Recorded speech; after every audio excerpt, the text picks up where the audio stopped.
বন্ধুরা দেখো, আমি আমের ঝুরি আচার কিভাবে তৈরি করব তোমাদের সাথে আজকে আমি এটা শেয়ার করব। আম উঠে যাওয়ার আগে এই আমের ঝুরি আচারটা আমরা বানিয়ে নেব। কিভাবে বানাবো সেটাই আমি তোমাদেরকে দেখাবো। নমস্কার বন্ধুরা, আমি মিতালি রান্নাঘরে আমার বন্ধুদের স্বাগত। আজকে আবার আমি একটি নতুন রেসিপি নিয়ে তোমাদের সামনে হাজির হয়েছি। আমার চ্যানেলে যদি কোনো নতুন বন্ধু হয়ে থাকো, চ্যানেলটিকে সাবস্ক্রাইব করে দিও, পাশে থাকা বেল বাটনটি ক্লিক করে দিও। তাহলে আমি যে নতুন নতুন রেসিপি আপডেট করব সবার আগে তোমাদের কাছে গিয়ে পৌঁছবে। পুরনো বন্ধুরাও কিন্তু আমার সাথে থেকো। আমি আজকে যে রেসিপিটি নিয়ে তোমাদের সামনে হাজির হয়েছি সেটি হচ্ছে আমের ঝুরি আচার। কিভাবে এই আমের ঝুরি আচার করব সেইটি আমি তোমাদেরকে দেখাবো, তোমাদের সাথে শেয়ার করব। গরমকালে এখন প্রচুর আম পাওয়া যাচ্ছে। এই আম উঠে যাওয়ার আগে একবার তোমরা অবশ্যই এই আমের ঝুরি আচার তৈরি করে নিও। আমি যেভাবে করলাম, দেখবে খেতে খুব সুন্দর টেস্ট হয়। বন্ধুরা, আমি আমের ঝুরি আচার করব বলে এখানে আমি 600 গ্রাম আম নিয়ে নিয়েছি। আর এরম বড় বড় আম নিয়ে নিয়েছি। আমগুলোকে আমি জলে ডুবিয়ে রেখেছি, কেননা তাহলে আমের কষগুলো বেরিয়ে যাবে। এবার আমি আমগুলোকে একটু ছাড়িয়ে নেব।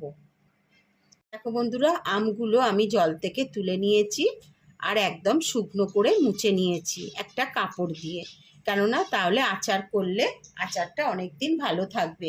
আর যদি জল জল থাকে তাহলে আচারটা ছাতা ধরে যেতে পারে। এবার আমি আমগুলোকে বটিতে কেটে নিচ্ছি। আগে এরমভাবে মুখটা কেটে নিচ্ছি, তারপরে আমি ভালো করে গাটাকে ছাড়িয়ে নিচ্ছি বটির সাহায্যে। এমনভাবে ছাড়াতে হবে বন্ধুরা যাতে গায়ে কোনো সবুজ খোলা না থাকে, তাহলে টকটা বেশি হবে। সবুজ খোলা থাকলে এই ঝুরি আচার করতে গেলে আমটাকে একদম পরিষ্কারভাবে সাদা করে ছাড়িয়ে নিতে হবে।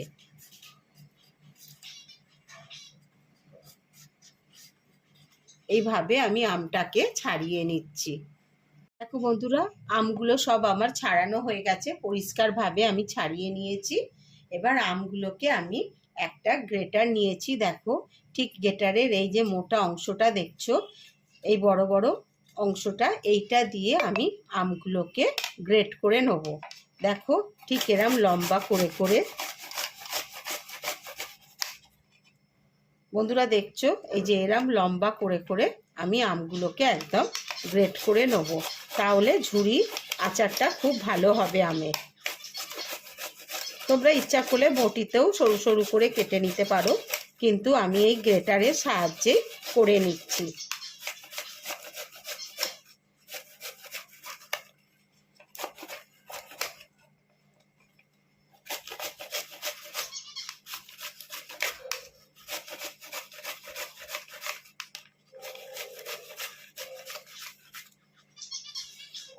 দেখো বন্ধুরা, এরমভাবে আমি সব আমগুলোকে করে নিচ্ছি।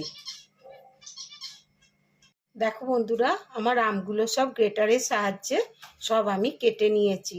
দেখো, এরমভাবে তোমরাও কিন্তু যখন ঝুরি আমের আচার করবে এরমভাবে ঠিক লম্বা লম্বা করে গ্রেটারের সাহায্যে কেটে নেবে, বা বটিতেও কেটে নিতে পারো সরু সরু করে। তাহলে আমের আচারটা, ঝুরি আচারটা খুব সুন্দর খেতে হয় আর দেখতেও ভালো লাগে। বন্ধুরা দেখো, আমি যে কড়াই এই ঝুরি আমের আচারটা করব সেই কড়াটা আমি নিয়ে নিয়েছি, আর এর মধ্যে এই গ্রেটার করা আমগুলোকে দিয়ে দিচ্ছি।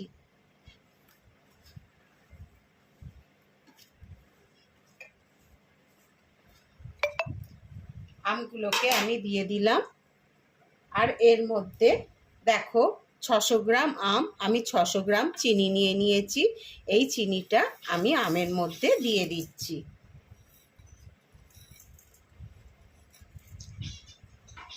দিয়ে আমি আগে একটুখানি এরমভাবে হাত দিয়ে একটু মাখিয়ে আমি এটাকে 10 মিনিটের জন্য রেখে দেবো।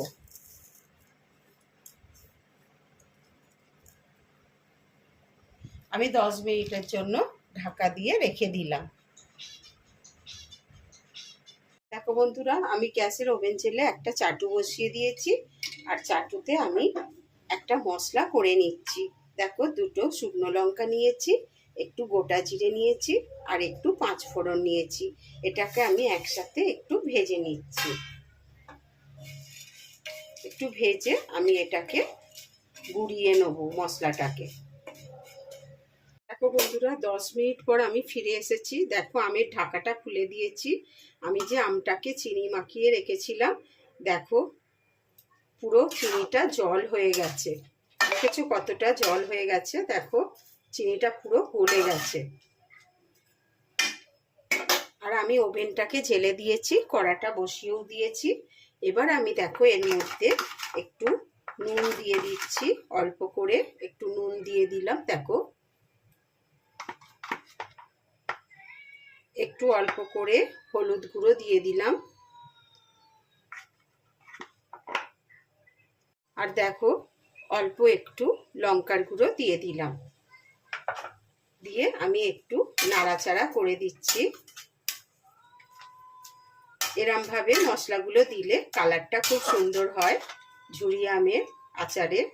ওই জন্য আমি লঙ্কার গুঁড়ো আর হলুদ গুঁড়ো একটু দিয়ে দিলাম। আর এর মধ্যে আমি একটু বিট নুন দিয়ে দিচ্ছি, একটু বিট নুনও দিয়ে দিচ্ছি। দেখো বন্ধুরা, তাহলে টেস্টটা আরো সুন্দর হবে।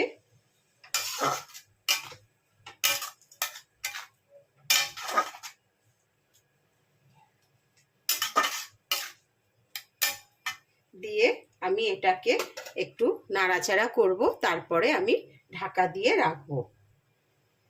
দেখো বন্ধুরা, দেখো আমটা ফুটে উঠেছে, দেখছো? এবার আমি কি করব, আমি একটা থালা ঢাকা দিয়ে রেখে দেবো। আমি থালা ঢাকা দিয়ে রেখে দিচ্ছি, পরে আবার তোমাদের আমি দেখাবো। দেখো বন্ধুরা, আমি এবার ঢাকাটা খুলে তোমাদের দেখাচ্ছি। দেখো, দেখেছো চিনির রসটা কতটা শুকিয়ে গেছে? দেখো, আমের মধ্যে সব রসগুলো ভালো করেই ঢুকে যাচ্ছে।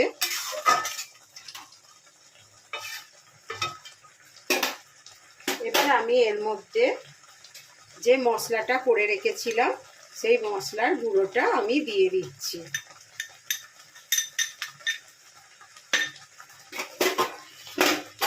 দিয়ে আমি একটু ভালো করে আবার নাড়িয়ে দিচ্ছি। খেতে কিন্তু খুব সুন্দর হয়, জানো তো, এই আমের ঝুরির আচার। তোমরা যদি এটা সারা বছরের জন্য করো, তাহলে একটু ভিনিগার দিয়ে দেবে, তাহলে এটা আরো ভালো থাকবে, নষ্ট হবে না।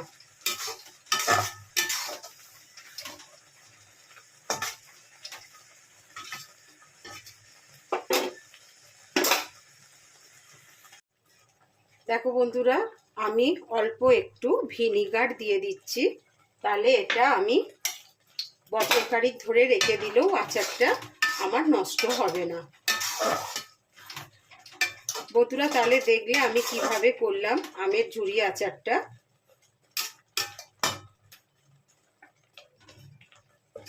এবার আমি গ্যাসটাকে অফ করে দিচ্ছি,